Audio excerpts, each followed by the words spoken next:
Commission कहीं ना कहीं मुझे लगता है कि इस चक्कर में ना हो कि भी जिन बच्चों को ये नंबर पहले दिए गए थे उनको हटा दे। चेयरमैन को अगली डेट पे यानी कि अगले बुधवार को हाजिर होने के लिए कोर्ट में कहा है। मतलब कुछ लोगों को फायदा पहुंचा दिया उन भर्तियों में और कुछ लोग बेचारे रह गए जी, ये 5 नंबर के चक्कर में। सबसे ये बच्चे मिल चुके हैं, अपनी गुहार लगा चुके हैं, इनके सुनने के लिए कोई तैयार नहीं, क्योंकि कमीशन झूठ बोल रहा है ऑन पेपर ऑन रिकॉर्ड। क्या जो वो भर्तियां हो चुकी हैं, जो ऑलरेडी बेचारे नौकरी कर रहे हैं, क्या उनको कोई खतरा तो नहीं है इस मामले में? तो जब वो मामला कोर्ट हम लेकर के गए कि भी 100 में से 110 नंबर किसी के कैसे आ सकते हैं, तो कमीशन ने कोर्ट में कहा जी हमसे गलती हो गई है। नमस्कार दोस्तों, मैं आपका मित्र सर्वमित्र। मसला है, आज पंजाब हरियाणा हाई कोर्ट ने हरियाणा स्टाफ सिलेक्शन कमीशन को 2 लाख रुपए का जुर्माना लगाया है। किस मामले में और क्यों, उस पर भी बात करेंगे। दरअसल आज हरियाणा स्टाफ सिलेक्शन कमीशन के चेयरमैन और सेक्रेटरी को बुला रखा था किसी मामले में कि वो रिकॉर्ड लेकर आएंगे, तो चेयरमैन नहीं पहुंचे, तो फिर उस पर ये 2 लाख रुपए का जुर्माना लगाया गया है। 2 बड़ी भर्तियों का मामला, उसी पर बात करेंगे। और मेरे साथ वरिष्ठ जो एडवोकेट हैं रविंदर सिंह ढुल साहब, ये वो केस को हैंडल कर रहे हैं, तो ये पूरा बताएंगे कि मसला दरअसल है क्या। ढुल साहब, कौन सी 2 बड़ी भर्तियां और क्या चक्कर है कि 2 लाख जुर्माना लगा दिया, चेयरमैन साहब नहीं पहुंचे, और अब आगे क्या कहा गया कोर्ट की ओर से? देखिए, ये भर्तियां हैं हरियाणा पुलिस की और ग्रुप डी की। ग्रुप डी की भर्ती 18,000 लोग उसमें लगाए गए थे, और हरियाणा पुलिस की भर्ती जिसमें 2018 की भर्तियां हैं, 2019 में लगभग 5,500 से 6,000 के बीच में लोग लगाए गए थे। अलग अलग कैटेगरी थी, फीमेल कांस्टेबल, मेल, IRB, इसके अलावा सब इंस्पेक्टर मेल और फीमेल, सब मिला करके लगभग 6,000 के आसपास उसमें वहाँ पे भर्तियाँ वैकेंसीज थी, उनको लगाया गया था। तो इस मामले में हमने जो चैलेंज किया था, वो चैलेंज किया था कि भाई सोशो इकोनॉमिक क्राइटेरिया के तहत फादरलेस बच्चों को सरकार ने एक दावा किया था कि हम 5 नंबरों का बेनिफिट देंगे। ठीक है। लेकिन वर्ड जो है कहीं ना कहीं तकनीकी तौर पे नोटिफिकेशन में उन्होंने ऑर्फन शब्द डाल दिया, जिसका मतलब कमीशन ने कथित तौर पर यह कहा कि भी अनाथ को ही ये बेनिफिट दिया जाएगा। ठीक है। जबकि ये बेनिफिट इन्होंने ग्रुप डी में कम से कम 1,000 लोगों को दिया। ये बेनिफिट हरियाणा पुलिस में भी इन्होंने 150 से 200 लोगों को दिया। लेकिन एक बहुत बड़ा ग्रुप था 300-400 लोगों का जिनको ये बेनिफिट नहीं दिया गया। फिर ये मामला हाईकोर्ट में पहुंचा था, 2019 से सुनवाई चल रही थी। तो इस मामले में कमीशन ने एफिडेविट ऑन रिकॉर्ड और रिप्लाई सब कुछ झूठी फाइल की है। कमीशन ने ऑन एफिडेविट कहा है सेक्रेटरी ने कि हमने किसी को भी नौकरी नहीं दी 5 नंबर लगा करके। अच्छा। जबकि 150 की लिस्ट तो मैंने लगा रखी अपनी पिटीशन में। ठीक है। तो रिकॉर्ड कोर्ट ने समन किया था कि रिकॉर्ड लेकर के जो है बंदा आएगा। तो कल वो रिकॉर्ड समन किया गया था, तो कल दोपहर को 2 बजे उस मामले की सुनवाई हुई थी। रिकॉर्ड लेकर के जब कोई नहीं पहुंचा, तो कोर्ट ने कहा कि भी रिकॉर्ड मंगाइए और रिकॉर्ड ये कोर्ट देखेगी और कोर्ट इसका इंतजार करेगी। उस रिकॉर्ड का 3:45 बजे तक इंतजार किया गया। 3:45 बजे कमीशन की तरफ से ये कहा गया कि रिकॉर्ड ट्रेसेबल नहीं है, इसलिए हम ले करके नहीं आ सकते। ठीक है।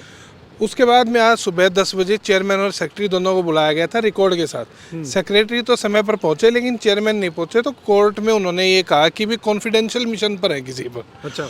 तो उसके बाद में जो है कोर्ट ने इसको अवमानना मानते हुए कहीं ना कहीं ये कहा कि भाई 2 ही तरीके हैं, या तो आप इसको कंटेम्प्ट का नोटिस समझिए या फिर इसके ऊपर फाइन लगाना पड़ेगा। ठीक है। फाइन लगाने से पहले कोर्ट ने कहा कि पहले आप रिकॉर्ड दिखाइए। रिकॉर्ड जब देखा तो रिकॉर्ड में सबसे पहले जो रोल नंबर देखा गया, उसी रोल नंबर के अंदर नंबर दिए हुए थे जो रोल नंबर हमारे द्वारा सप्लाई किए गए थे। ठीक है। तो ऐसे में कोर्ट ने कहा कि एक नंबर ही काफ़ी है, एक रोल नंबर ही काफ़ी है। जो यदि आप डिटेल्ड ऑर्डर पढ़ेंगे, आज शाम तक शायद आ जाए, उसके अंदर भी लिखा होगा उसमें कि एक रोल नंबर ही काफ़ी है ये बताने के लिए कि भी आपने नंबर औरों को दिए हैं, तो इनको ये नंबर क्यों नहीं दिए। तो इस पर सरकार जब फंसी, तो उसके बाद में इनके ऊपर 2 लाख रुपये न केवल फाइन लगाया गया, बल्कि चेयरमैन को अगली डेट पे यानी कि अगले बुधवार को हाजिर होने के लिए कोर्ट में कहा है कि आप रिकॉर्ड लेकर के आएंगे और आपकी उसके बाद में ही आगे का फैसला होगा। तो कमीशन कहीं ना कहीं मुझे लगता है कि इस चक्कर में ना हो कि भी जिन बच्चों को ये नंबर पहले दिए गए थे उनको हटा दे अगले 2 से 3 दिन में। तो कोर्ट ने इस चीज़ के ऊपर भी रोक लगाई है कि अगली डेट तक आप किसी भी ऐसे बच्चे को नौकरी से नहीं हटाएंगे जिनको ये बेनिफिट दिया गया है। मतलब कुल मिलाकर बोर्ड ने मतलब कुछ लोगों को फायदा पहुंचा दिया उन भर्तियों में जी। और कुछ लोग बेचारे रह गए जी, ये 5 नंबर के चक्कर में। पिक एंड चूज पॉलिसी थी। हाँ। और वो पिक एंड चूज पॉलिसी का बहुत बड़ा विरोध पहले भी हुआ था। ये वही बच्चे हैं जो पेवा मुख्यमंत्री की जनसभा के अंदर बड़े बड़े पोस्टर और बैनर लेकर के गए थे कि विधवाओं को और उनके बच्चों का ख्याल रखिए मुख्यमंत्री जी। वहाँ पर मुख्यमंत्री जी ने बल्कि स्टेज के ऊपर कुछ टिप्पणियां भी की थी। ये वही लोग हैं। तो ये बहुत एक काफ़ी चर्चित विषय रहा है यहाँ पर इसके अंदर। और मुझे नहीं लगता कि कोई भी ऐसा व्यक्ति होगा या बड़ा नेता होगा या फिर बड़ा अधिकारी होगा जिसके पास इन्होंने गुजारिश नहीं करी, चाहे वो अपने सीपीएस साहब हों, हमारे डीसी साहब हों, चाहे हमारे डिप्टी सीएम साहब हो, चाहे मुख्यमंत्री साहब हो, सबसे ये बच्चे मिल चुके हैं, अपनी गुहार लगा चुके हैं। इनकी सुनने के लिए कोई तैयार नहीं, क्योंकि कमीशन झूठ बोल रहा है ऑन पेपर ऑन रिकॉर्ड। मेरे पास में 180 से ज़्यादा सबूत है जहाँ पे इन्होंने जो है नंबर दिए हैं, उनको भी दरकिनार करते हुए कमीशन लगातार झूठ बोल रहा था, आज जाकर के फंसा है। कमाल है। मतलब अगर कोर्ट सुनवाई ना करे या ध्यान ना दे तो मतलब मामला बहुत गड़बड़ है जी।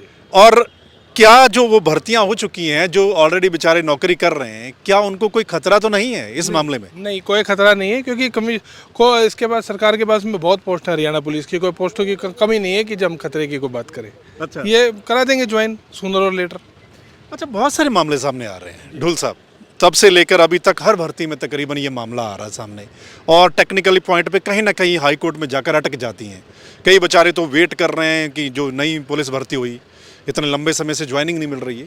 तो ये सिस्टम चल क्या रहा है? क्या इसमें वाकई में ही बोर्ड से कुछ गलतियां हो रही हैं या जानबूझ के की जा रही हैं? क्या ये वर्तमान ये जो आपकी जो भर्ती की बात कर रहे हैं उसमें भी मैं वकील हूँ। ओके जी, तो वो भी कमीशन की गलती का एक नतीजा मात्र है। कमीशन ने पहले कहा कि नॉर्मलाइजेशन के बारे में कोई कमीशन ने बात नहीं की थी। भर्ती के अंदर आपका रिटर्न होने के बाद में कमीशन ने कहा कि हम इसके अंदर नॉर्मलाइजेशन करेंगे।